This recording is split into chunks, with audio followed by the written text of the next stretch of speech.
Wa alaikum salam wa rahmatullahi wa barakatuh.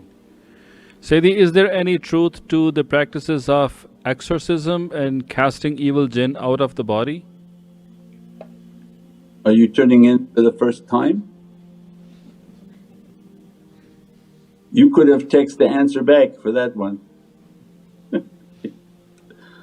Yeah, the whole talk was about that.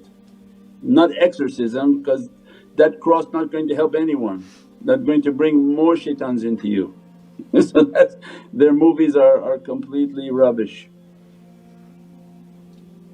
So those are all fake and they're just trying to tell people this and that, and I don't think they can do anything. That system that they have, absolutely no power, no authority.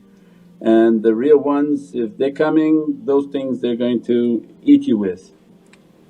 The only way to push out any type of negativity is bi'idhnillah, and that through the hand and the reality of Sayyidina Muhammad, and then begins the process of Qur'an, salawat and energies.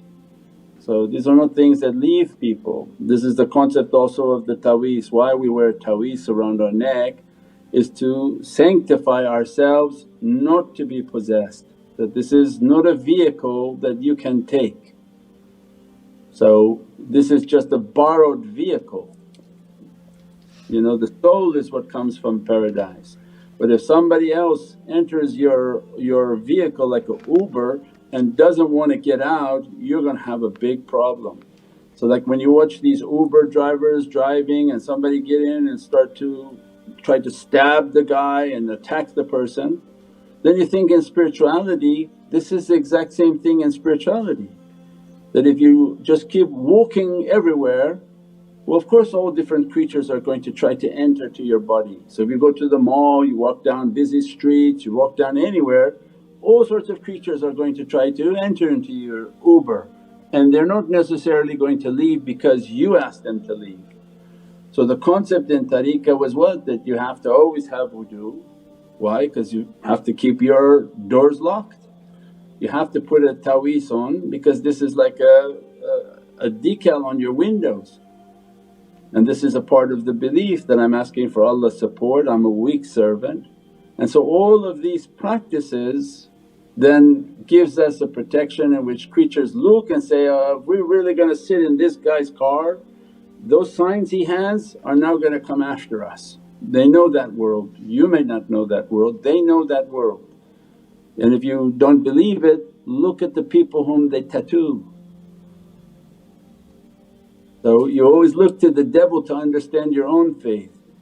If you don't think taweezes and marking of oneself is important, then look at them and say, what the heck they have all these markings on their bodies? You know, all sorts of images and everything. They put their skeletons, they put their scorpions, they put spiders, they put all sorts of signs that they may not even know. Why? Because a negative force is yoking them.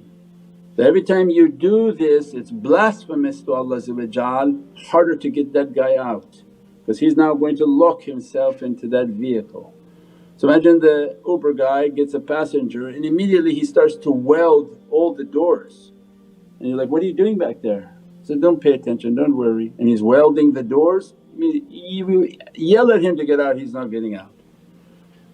So somebody coming into somebody and then marking up their bodies, he has plans for that body and he's not leaving. And that's what we said before, when they mark themselves enough they begin to look like a lizard. And these are the different shayateen, what they call reptilian, but this is the jinn world.